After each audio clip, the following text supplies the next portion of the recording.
joining, and let's get started. On behalf of the Community Technical Assistance Center of New York, it's my pleasure to welcome you to the latest installment of Conversations with Dr. Tony, this month or this time featuring Dr. Nan Henderson. My name is Jim Rodriguez. I'm the Director of Trauma-Informed Services at the McSilver Institute for Poverty Policy and Research. And our work at the CTAC focuses quite a bit on trauma-informed care and working in the trauma-informed care space. And increasingly, we're focusing on developing what we often term as the bifocal lens that integrates both an understanding of trauma and how it affects young people in particular, with an equal understanding of resiliency and how to promote it. Today, Dr. Tony Salerno, the practice and policy scholar at the McSilver Institute and an advocate of this bifocal approach, will be speaking with Dr. Nan Henderson of Resiliency in Action, an organization dedicated to increasing knowledge and awareness about resiliency. She's also the author of Resiliency in Action, Practical Ideas for Overcoming Risks and Building Strengths in Youth, Families, and Communities. She's really dedicated her career to bringing folks the best research that we know about resilience, how we know how it develops, and what we can do to promote it especially among young people. So with that said, I want to turn it over to Tony and Nan. Thank you, Jim, and welcome everyone. As Dr. Rodriguez mentioned, we've been in this space of talking about trauma and adversity, and actually over the last 20 years, there's been a lot of interest in this area. But what hasn't really kind of had as preeminence as we think it should, is this area of understanding resilience. And in particular, we were really very interested in inviting Dr. Henderson, because one of the big challenges is, how do you go from, some concepts and some ideas to actually translate that into actual practice, which is always the big challenge. How do you create that kind of bridge? And Dr. Henderson has been very much in creating that, that bridge from ideas and concepts into how does it get translated into the actual work we do, whether it's in schools or whether it's in mental health or healthcare or in communities. And so we're very, very excited with having Dr. Henderson, share her insights with us. And we're very pleased to kind of go forward. So welcome, Dr. Henderson. Thank you so much. I love being with social workers. I have such an affinity for social workers, and it really is my truest identity. Even though I went on and got a doctorate in psychology, I still think of myself as a social worker. So I'm thrilled to be here today with fellow social workers. I just think we hold up the world, and we're often unsung heroes. So thank you for having me. Well, I'm not going to argue, even as a psychologist, I'm not going to argue with you around that. So I can understand that, absolutely. But let's, I like to just start out with asking any of our guests, you could have done so many different things with your career, but you decided to really zero in and focus on this area of resilience. Can you kind of share what kind of led you to that kind of focus and passion around understanding psychological resilience? Yeah, so, it snuck up on me in a way. I was trained as a social worker at the University of Washington in the 1980s, and I was trained entirely in the deficit risk model. We weren't using the word trauma then. We weren't using adverse childhood experiences. We were talking about at risk, high risk, risk factors. And my first job was working in a social service agency as the intake coordinator. That's what social workers often get to do in their first jobs. And I remember sitting with these poor kids, high school age, middle school age, and I'm going down page after page of what's wrong with you. And I just remember these kids just wilting in front of me. And if the family was there, they know their kid had some problems, but they were like positively depressed by the time they walked out my door. And I had this growing intuition, something is wrong with this picture. I didn't go into this field to make people feel worse about themselves, to make them feel less motivated. And so that intuition just kept churning and churning. And lo and behold, my life took a dramatic turn in 1990. And I was hired by Albuquerque Public Schools to manage a grant they had gotten. It was a large grant to look at, quote unquote, the latest in research on how kids succeed. Now, Albuquerque, well, I'll just say New Mexico, ties with Mississippi as the most impoverished states in the country. And we all know as social workers that when you have poverty, you have a lot of other problems. And so this was a really forward-thinking grant that Albuquerque had gotten, and they needed somebody to coordinate the grant, and I needed a job. We had just moved to Albuquerque, my husband and I, and so I took it. And I went looking in the literature, and in 1990, I found a seminal paper by another wonderful social worker who has since retired. Her name is Bonnie Bernard, and she wrote a paper about protective factors in families, schools, and communities, something like helping kids at risk with protective factors in families, schools, and communities. And I dug into that paper, and just bubbling out of the academic literature then was this idea of resiliency. It was really championed by a grizzly old psychologist at the University of Minnesota named Norman Garmacy. And there had been longitudinal studies going on that had been going on, I don't know, 10, 20 years. And the fruition of those studies was just being published. And it was the biggest aha moment of my entire professional life when I read that paper and I saw this research on how, particularly kids, because the initial research was on children and youth, how they bounce back. And I thought, isn't this what we're all about? Not just assessing the problems, which of course is important, but really working to help kids bounce back. And so it grabbed me. And our project went on for 4 years, 47 schools, just embraced this model in Albuquerque, and it became the foundation of my first book, which was called Resiliency in Schools, making it happen for students and educators. So it found me, really. I didn't go out looking for it, but we all really want to help kids. And when I saw this paper by Bonnie Bernard with all this research evidence about how kids bounce back, I was hooked. So that's how it happened. Wow. It's interesting you're saying that, Nan, because I've been involved in this space of trauma-informed care for about the last, I'd say 12 years. But somewhere along the way, it kind of hit me, and I think the same way it hit you, is that we're still really focusing on deficits. We're still focusing on the problems. We're still focusing on the symptoms, associated with, post-traumatic and I had the same feeling like, this is only one part of the picture. And I did some of the same things that you did, which is I went into the literature and really tried to educate myself about resiliency, protective factors and all. But one of the things is, depending on what I read or who I read, I had sort of different ideas about what resiliency is. So I don't know if there's like a consensus on what we mean by resilience. But I wonder if you could just speak to this, that if someone's out there saying, what are they talking about? What is this? What is resilience about? And what is it that I need to know about? Could you maybe just share your thoughts on that? Initially, as I looked at the literature, I thought resiliency was just about bouncing back to a place of stasis, of just encountering, now we call it trauma, now we call it ACEs, and being able to bounce back, to navigate it, to get to some kind of stasis. But what I've realized over the years is that it's really a transcending process.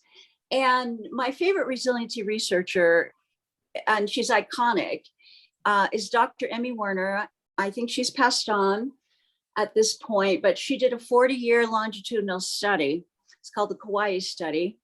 And her conclusion is that every person has an innate self-writing and transcending ability, and that it's in children, youth, families, and that was after 40 years of resiliency research. So the most basic definition, and I think people pretty much agree about this, Tony, is it's facing adversity and bouncing back, or successfully navigating it, or yeah, that's probably the most basic, overcoming somehow. But over the years, I've come to integrate the idea of transcendence. And I think if all of us do a little bit of introspection as to what has caused the greatest personal growth in our lives, we'll realize that it is overcoming and wrestling with adversity. And I just feel like it's a part of life. I don't think anybody escapes this life without encountering some level of adversity. So I think that I'm probably a little different than some of the other folks, because I really like this transcending perspective. And one of the things I love to ask kids or families, and one of my favorite groups to work with is foster kids. So I would ask them this question: what gift or quality has developed in you that might not have developed if you'd had an easier life? It's a wonderful question to ask people, because so many folks, again, hear all the stuff that's wrong with them, but gifts are born in that adversity, and people really need to identify them and talk about them. So I think the most basic definition is overcoming adversity, bouncing back from adversity. That seems to be a common theme. But I love Emmy Werner's idea of an innate self-writing and transcending ability. That is also a transcending process. You know what it reminds me of? I was doing a training, and one person had said, well, maybe it's more than just bouncing back. Maybe it's also bouncing forward. And this idea, like what you're talking about, is the recognition that when people go through really very challenging and difficult adversities, that on the other end of that is either new insights, a coping capacity, strengths, new discoveries, new opportunities. And it's typically not something that would be in the forefront of our minds when we're working with kids who are, struggling, right, and having so many difficulties. So that's a sort of a shift in your lens, right? It's kind of like a shift in the way you actually view it. And it helps to shift the lens of the children and the families, as well. Does that make sense in terms of what we're also trying to help and support, that families and young people begin to view the adversity in a different way as well? Would you say that's true? Absolutely. When people get a question about their strengths, it's like a whole part of them lights up, because we don't talk to people about their strengths usually.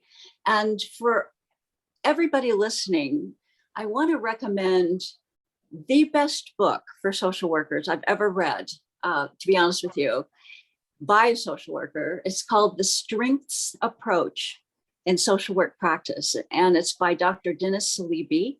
I don't know if he's retired now. This book's been, I think it's in its 6th edition. Reading that book changed my life, because he gave case example after case example about how, in addition to focusing on problems, focusing on strengths transformed individual lives. And my own personal belief is that for anybody who overcomes adversity, they're going to have to draw on their strengths.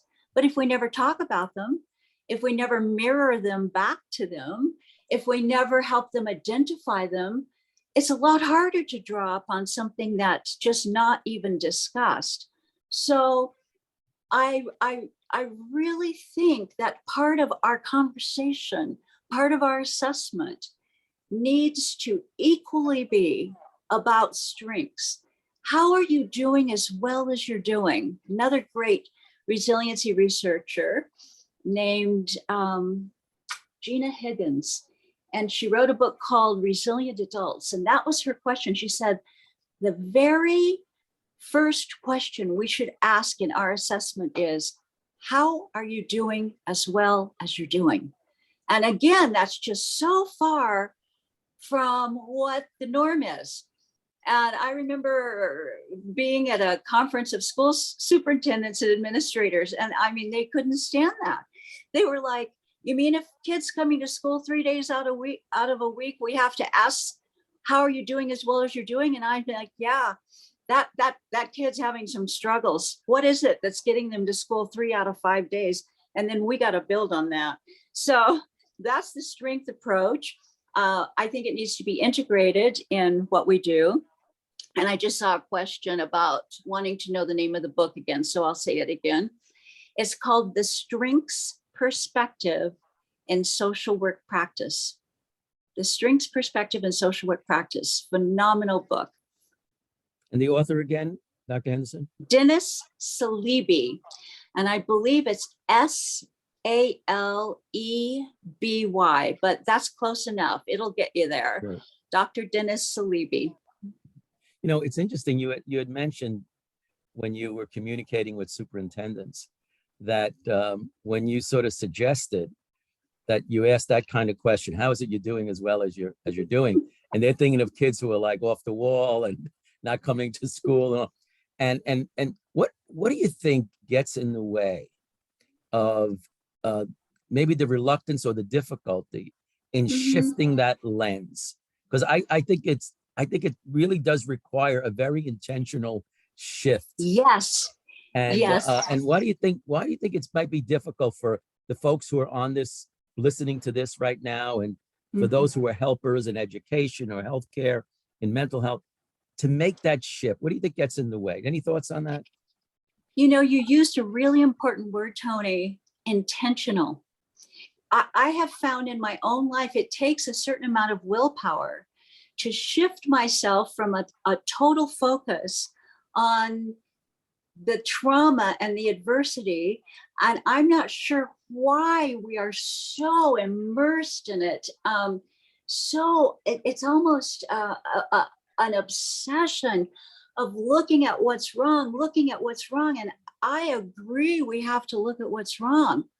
But the way somebody is going to overcome, and isn't that what we're all about as social workers, is by what is right. So you mentioned protective factors, either you or Jim did. And what we know is that there are factors, protective conditions in the environment that move people to a better place. And now hundreds of studies have really identified some fairly common protective factors. And what we also know from the same research is that there are qualities in the individual. A few of them are perseverance, grit is a common term now, perseverance, grit, sociability, internal locus of control, insightfulness. There's a list, and it's actually on my website, and people can pull it up. That if people have this stuff, it's really helpful for a resilient outcome. So shouldn't we, as caring professionals, be pointing out, okay, yes, your life is a mess over here, and not using those words, of course, but look at this. Look at the fact that, you know, you're having to take care of your 3 younger siblings, and still most of the time you manage to get to school. What is it in you that is getting you to school? And I don't know, is it our puritanical roots? It's like talking to somebody about strengths when they're doing something wrong. We just have a visceral reaction against doing it. So I've had to really integrate the resiliency research into my own being and use some willpower and some intentionality, and not just focus on the trauma and the difficulty, but realize, how's that person going to bounce back? It's going to be those protective factors in their lives and in their own being that's going to help them do it. Well, you know, it's interesting because there may be some barriers that are more like attitudinal kinds of like barriers to people being able to shift that kind of lens. But I also think of the system kind of helps us constantly focus. Part of it is the issue of demonstrating medical necessity, that you're really needing to identify the pathologies or the symptomatology that justifies the diagnosis. So you have like this diagnosis pathology driven type of like model. And I know that that shaped my thinking very much when I was in the field working mostly with adults with serious mental illness. That was primarily my focus was what is the nature of the symptomatology? How does it align with the diagnosis? What are going to be the treatments for the pathology, the illness, the deficit, the disorder? And that was very much my mindset. And I think what happens is if you have that mindset, you know, identifying strengths is like really on the sideline. You know, you're not even quite sure what that means. What do we mean by strengths? And so if I was to have a mindset of, I'm very intentionally in my engagement with a youth or a child or anyone, family, is I'm tuned to identifying and recognizing the strengths that the family and the youth may not recognize at all. Yes. Is that true? Yes, they absolutely. So there's another research team that I've really been informed by, Sybil and Stephen Wolin, and they wrote another great book. It's an iconic book called The Resilient Self. The Resilient Self, and they introduced this concept of mirrors in people's lives. And if all somebody is getting are mirrors that there's something wrong with you and you're messing up, and people, and particularly young people, will internalize that. And it's, again, antithetical to what it is we want to see happen. So in the Wolin's research, and Steve Wolin is just an astounding man, such respect for him, because he is a psychiatrist and he was trained totally in the deficit model. And his research was on children who were raised in alcoholic and other addictive families. And he got them as adults. And what he was studying is how is the addiction and the pathology passed down generation to generation. But what he found was a whole bunch of people were not repeating the patterns. And he said he couldn't believe his own research. It was so different than what he had been trained in. And so he was really a pioneer in putting out this idea that kids, even as young children, will start to do things to cope with the family dynamic that really become a lifeline for them. And yet nobody recognizes it, nobody encourages it, nobody gives them opportunities to grow it. So it is this great idea of mirroring. And one of the things the Wolins found is the power of one positive mirror in a young person's life. See, and we can all be that. And I love the resiliency research's its emphasis on the power of one, because so many teachers, so many social workers think, what good am I? There's all this family dysfunction, there's all this poverty, on and on. But that is a theme throughout the research, the power of one. And we can be that one mirror that says to that person, I also see what's right about you. It's not about ignoring the difficulties. Also see what's right about you. You know, that's such an important point that you're making. You mentioned the work of Emily Warner, Werner on the looking, 40 years following kids in Hawaii that had really some very difficult, like a lot of ACEs, right?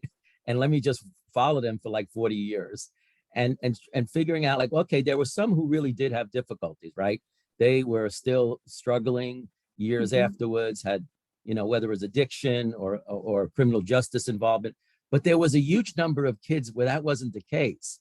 And Right. I think what you found and what was found in some of the other work is that the presence of a single trusted adult Yep. in that kid's life, Yep. you know, can be like transformative. And I Yep. don't think we typically think in that way at all. What is that implications for our work with young people and, Yep. and others? Well, and here's another myth that the resiliency research really counters and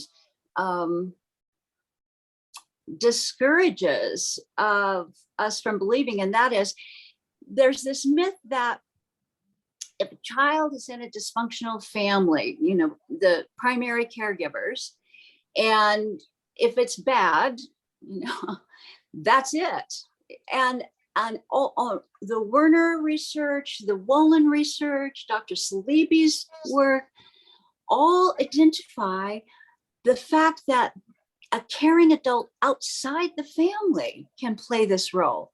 So I actually had a young man come up to me during a training and say to me at the end of my training, where I was talking about all of this, he said, it was my parole officer.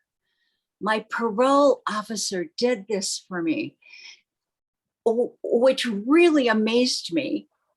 So it often is a teacher, to be honest with you. It's often, well, if it's not an extended family member, that one person, then it's often an educator, I should say, because it can be the school bus driver. I mean, it can be the nurse in the school.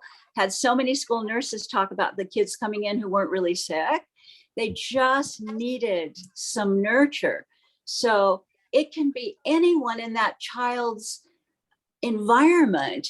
And I really want to see that myth shattered, that if you have a bad home situation, there's no hope for you. I think we're further along than we were maybe 50 years ago, but we still have a long ways to go. I think you'd probably agree with that, right? Oh, no, absolutely. I sort of think about, you know, all of this information. I always think in terms of shaping one's lens, right? How you see Yes. both the person, how you see yourself, you know, how you kind of create a certain reality in this interaction with family and all. And I always kind of wonder like, okay, so how would I do things differently? So I'm going to be, a lot of the folks who are on right now, they're going to be seeing a family member or a youth in maybe an hour or two, right? Or during this week, they're going to be meeting with children or whatever, most or adults, whoever it is that they're working with. And I sometimes wonder if there is one thing that one would do a little, or keep in mind at the very next time, and it could be one of those critical questions that you already kind of raised, that what is it that I can do the very next time I see a family or a kid or an adult that would really open up the conversation around resilience? And you already gave us some hints into that, but there may be other things as well. So I just wanted to see if we could share that with the folks who are listening in. Yeah, this comes from the Wolin's book. Again, I just so highly recommend it, The Resilient Self. So what Steve Wolin says in the book is, you dig for the strengths. You are convinced no matter who is sitting in front of you, that person has strengths. In addition to all of their struggles, and if you go in, I call it the resiliency attitude. If you go in with the attitude that that person has strengths, and you don't start there. You start by using our good practice that we've been taught, where you validate and you really help people to kind of navigate whatever the struggles are. But along the way, you don't leave that conversation without talking about strengths, without saying to that family member, you know, as you've been talking, I've really been impressed with the fact that you have all this stuff going on, and yet you get up every day, you have this concern for your children, you're walking through these difficult systems. I see your perseverance. One of the things the Wolins emphasize is naming the strength specifically. Now think about it. We have a whole manual isn't it like it's about that big now, called the DSM, that names all the deficits. And it names them specifically. There's, it's not like, oh, you're really kind of struggling. No, we've got the diagnosis. So the Wolins emphasize the need to name the strength specifically, to show that family member how they've been using it, and then ask them, all right, how can you keep using that strength? How can you grow it? What can we do here? So the part of you that is continuing on, that gets to this counseling session, or that gets your child to school, or whatever it is, how can we grow that strength so that it can become more prevalent in your life? To me, that's the core of it, to go in with that attitude. And Dr. Wolin talks about the fact you're going to have to dig sometimes, but I'm absolutely convinced every single person you see, in addition to their problems, has a number of strengths, really, not just one. They wouldn't be sitting in front of you. I went into a classroom of kids in New York State many years ago, and actually they were in one of those portables. They weren't even in the school. And these, according to the school district, were the most at-risk kids in the district. And I walked into this room and I could feel the pain. I could see where some of the kids had cut themselves. I could just feel the psychic pain in the room. And I knew a little bit from the teachers that these kids had been in and out of prison. They just, had horrible lives, some of them. And I stood up in front of them and I said, of all the students in this high school, you are the most resilient. And they looked at me like I was a woman from Mars. And, one kid said, well, how can you say that? And I said, because I know some of what you've gone through, and you're sitting in high school today. You're still sitting in high school today. And another kid said, well, we have to be here. And I said, no, you don't. Do you know how many kids who've struggled like you're struggling are not in high school today? And then we had this great discussion about how they got themselves to high school every day. So that's the kind of conversation. It's a mindset. It's a mindset that you bring into any interaction. There are strengths here. And these kids just lit up when they talked about their struggles, but also we could identify, name what it was that was getting them to high school. So that would be what I would suggest, to go in knowing there are strengths. Yeah. What I sort of think about is, I haven't been a clinician for a number of years, but if I was listening to this and I'm going to be seeing, let's say, whatever, 10, 20, 25 kids or families during this week, what I might do to prepare myself is to actually sit down and say, let me think about this family and this kid. Mm-hmm. And let me just jot down all the things that I really see as strengths. And then it's very important, like you're saying, when we have DSM-5, we got like 1,000 different symptoms that we can pick from. It would be nice if we had the equivalent on the strengths, wouldn't it? That you'd have a whole big list that you can kind of, draw from. Because I think sometimes we need, to kind of have a better understanding of, like you saw the strengths that the kid was in high school, right? They were still in high school despite all of these difficulties. Well, that's sort of like on the list, right?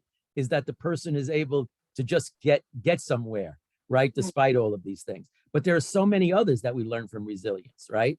In terms of coping skills, in terms of social connections, having a good sense of humor, having caring about other people, right? Being able to persist with that. We can kind of go like this huge list, and it would be helpful in some ways for practitioners to have this list sitting on their desk and to kind of think about, oh, gee, I didn't even think about that as a Mr. So-and-so has such a good sense of humor. He kind of tells these jokes at times when things are tense. I never even thought about that as like a strength. Or Mrs. So-and-so has a prayer group that she goes to, right? And that it's like really, I wouldn't think of that as like sort of a strength. And it's almost like that's an area, having a mindset, but also having some specific tools Yes. to help folks intentionally come prepared to say, I thought about this family, and there's like 11 strengths that I never even shared with them. I'm going to make damn sure the next time we meet that I'm Yes. going to be sharing this. Does that make sense, Nan, what I'm saying? Yes. And the good news is that since I started working with resiliency in 1990, there are more resources available that identify strengths. So I have one available at no charge, and mine is one of many. It's called the Resiliency Quiz. It's on my website. It has a list of the 6 main protective factors. So, and then it has a list of about 16 individual strengths. So if a practitioner has the resiliency quiz in front of them, they can be discussing how are these 6 powerful factors prevalent in this person's life. What 1 or 2 would they identify to work on? What ones are actually operating? And then they can look down this list of, these are qualities from the research that researchers have found are really powerful in helping people bounce back. And that can be, something they can use to be looking, because you're right. We have no training in this. Who trained us to name and look for strengths? So we need those tools. So I encourage people to go to my website, because it is available there, free of charge, and it also has permission so people can print it out and pass it around. And also to look for, in their own research, other resources. Dennis Saleeby's book has a wonderful model assessment that's a strength-based assessment, and it's tremendous. So there's another research. And I mean, there's another resource. And again, there's some additional information in the Wollen's book. So if you look at strength-based assessment, that would be the term, strength-based assessment, you'll find some. And you can also use what I've put together. Great. Well, thank you so much, Dr. Henderson. We wanted to leave some time, about 15 minutes or so, for from questions from the audience, and then the last 5 minutes to just highlight some sort of next steps, other things that you're going to be sharing with us that the audience, I think, would be very interested in. So, Jim, any questions that have been coming up?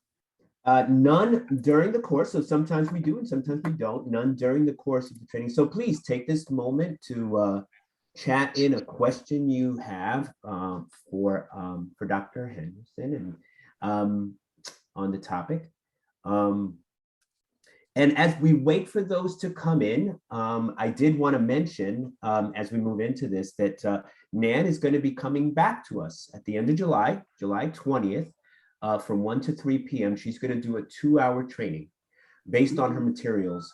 So for folks who want to join us for that webinar, for that 2-hour training that we're going to do, Nan will be available.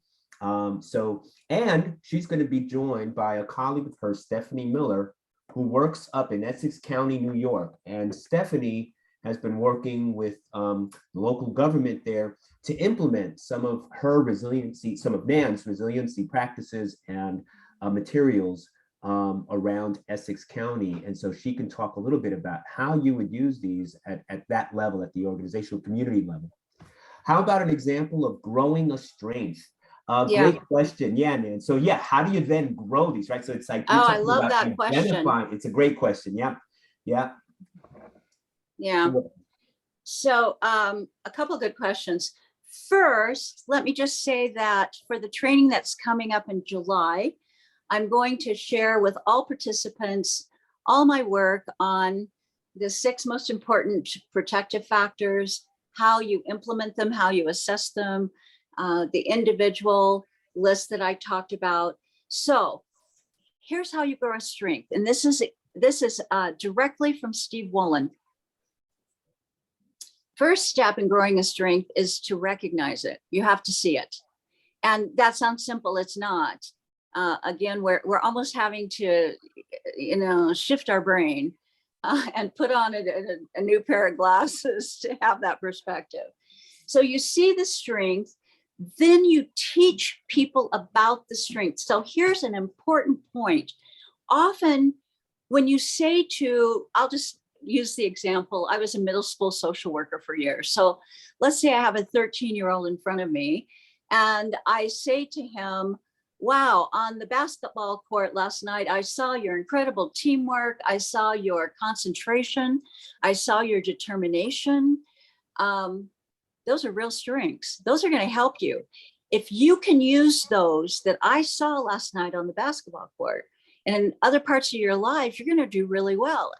And that person often has a real protective shell around them. They've so internalized their own deficits and their own diagnoses that when you talk to that person about their strengths, you're not going to, in many cases, get, oh, I've been waiting 13 years for somebody to tell me about my strengths. No. You're going to get resistance because it so counters the self-image that person has developed about themselves. So you need to dialogue with the person about the strength. So you see the strength, you name the strength, you dialogue with them about the strength. And you say, but I saw you on the basketball court last night. So if you can give really specific examples, and then you provide opportunities. You provide opportunities for that strength. And as social workers, we're so good at this. Maybe it's just a ride, transportation that somebody needs to be able to get to basketball practice after school. I mean, I love the practicality of being a social worker. What does that person need in order to be able to utilize that strength, in order to be able to have it in their lives and interact in a way that they can use that strength? So another example of a strength that's come up in my practice is, I remember a young man who absolutely loved animals. And I said to him, why don't you go down to the animal shelter? Why don't you volunteer there? What happens when you do that, when you can get that person to an environment like that, is all of a sudden they're getting a lot of different mirroring. They're getting this mirroring of, thank you, you're doing something for us. And that helps the strength to grow. So I'm going to give one more quick example that really impacted me.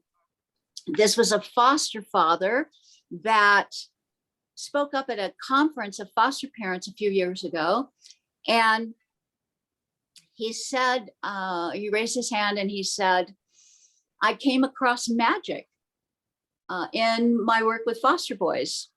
And I said, well, what are you talking about? And he said, I'm a Vietnam era vet, and I determined a few years ago that the boys in our care are going to go down to the vet center and volunteer. And he said, they kind of, they were resistant. They didn't really want to. But I said to them, you can choose what you volunteer for, but you have to volunteer. So the boys went to the vet center. Here we have two vulnerable populations, foster boys, older disabled vets, and the two are connected. And the foster dad said that was the magic, that those boys would do shopping or read to the blind vets or write their letters or do their yard work. And all of a sudden, these foster boys that had gotten so many messages, there's not a place for you, we don't appreciate you, you don't have, you're just a problem or a difficulty. All of a sudden, they're getting all this mirroring about their strengths, about how they're contributing, about of gratitude. So that's how you grow a strength. You basically, you see it, you name it, you dialogue about it, you mirror it back to the person, and then you provide opportunity for that person to go out and demonstrate their strength. Great. Tony, are you seeing, because I think if you want, the questions are there, but there's actually another one that these are great questions, by the way. So Yolanda asks, we look for strengths, but for billing purposes, and Tony, I say this because you might also be able, given your history of working within the system, but for billing purposes, diagnosis focuses on the behaviors and weaknesses. How do you balance those two? And so Tony was talking earlier about, you kind of have to have two sets of paperwork a little bit. You know, you have to play the system. I mean, we're all in the system and we can be change agents in the system. And the good news, you know, Tony asked me about the future of resiliency. My hope is that as this research and this perspective integrates more, and I've heard that this happens occasionally, that the funding sources is requiring not just a list of the diagnoses, but also a list of the protective factors that are in place in this individual or this family's life. That's what we hope for. In the meantime, yes, you're going to have to do what you have to do, but you can have your own notes and know that we are all pioneers in trying to get this integrated into the system. And that's just, you know, that's the way it is. But people have told me, well, they just have two sets of paperwork. Yeah, I think, you know, there's no one's going to stop you in your assessment while you're writing it up to add all the strengths that you want. I mean, no one's going to stop you from doing that. You just have to meet that kind of basic assessment around coming up with a diagnosis, identifying those areas that you're going to address in terms of a service plan. But really, there's no one's going to say, oh my God, how dare you write down all of these strengths and identify them in the service. It simply is not going to happen. I think it just means we need to shift our perspective, and then there will be ample opportunity to identify those, you know, as part of the, you know, medical record. But you do need to first meet the medical necessity criteria of what brings this person into care that's going to be reimbursed by third parties. So that's true. That's true. But now what you're saying is that, and I think if the future is going to be a welcoming future for this whole area of resilience, then the construction of our service planning process, our assessment process, all the prompts on an electronic health record, you know, if we're moving in this direction, they would all be supportive of that. They would prompt people. They would remind folks around the importance of identifying those sorts of strengths. But right now, I don't think there's anything that would stop me if I were working with clients to identify those. I would also say, oh, go ahead, man. Well, you know, I always tell people that if you are in a position in your agency, in your organization, where you impact the way assessment is done, start to integrate the strengths approach. You can do it. And we have people here, I'm sure, that are in administration. And I've put out several resources, you know, my website, the Wolin's book. Number one would be Dr. Salibi's book. And look at that and just start that process. Start to get it into your own paperwork to the extent that you have that power and influence. I would also say that when you're documenting it, it would seem to me that this dialoguing, so you talked about the steps, this dialoguing, and yes, the resistance that you see sometimes with folks even struggling with seeing their own resilience and their own strengths, but also opportunities to promote it and mirror it. All of those you can document as part of your therapeutic process, right? Those become goals and objectives that can be very clearly outlined, it seems to me, right, as part of a treatment plan. Yep. Any other questions, Jim? Yes. So in addition to how are you doing as well as you're doing, what are some other questions that you found help people identify their strengths? You know, I think that you can have a dialogue with people about what parts of their lives, you know, bring them satisfaction, you know, bring them joy. What do they like to do? What gives them a sense of meaning or purpose? And again, this is so far out the norm that we're going to have to, it's like priming a pump. My grandma had to always prime the pump to get the water running. It's like priming the pump. It's like it's in there, but these conversations aren't the norm. And so and the other thing is, as you dialogue, even about the problems and the issues, if you bring in this mindset, if you bring in this perspective, you'll start to pick up on stuff. You'll find it. I have one more quick story I'd love to share. I was training a group of administrators in a school district in California, and on the break, this one woman came up to me and she said, "I'm the homeless student coordinator for our district." And she said, "I've been thinking about a particular boy, if you've been talking, and he's homeless. His dad's in prison. He and his mom are in a shelter now, but they've lived on the streets. They lived in a car. So I figure he's kind of flexible, but I can't think of any other strengths." And I said to her, because I knew there were more. I just, over the years, as I've really put this into operation, I know there's more. And I said to her, "Well, how do you interact with him?" And she said, "Well, it's interesting. My office moved to his middle school, and a couple of months ago, he developed a little ritual with me. He'll come in and he'll ask to borrow money for the soda machine. He'll remind me how he's paid me back in the past. I'll give him the $1 for the soda. Then he'll come back and he'll sit right in front of my desk on a stool there, and he'll dialogue with me." And I said to her, "I see about 3 or 4 other strengths there." And she said, "You do?" I said, "Yeah." I said, "First of all, this boy is using something in him to reach out for support. And maybe he only has enough oomph to do it, try to make that connection with one person. And I can tell he chose the right person because just of your compassion and your concern. And so he chose you. So he used his perceptiveness to choose you. And then he's using some social skills pretty cleverly, I would say, to develop this little ritual with you. And so and then he comes and he sits and he dialogues with you.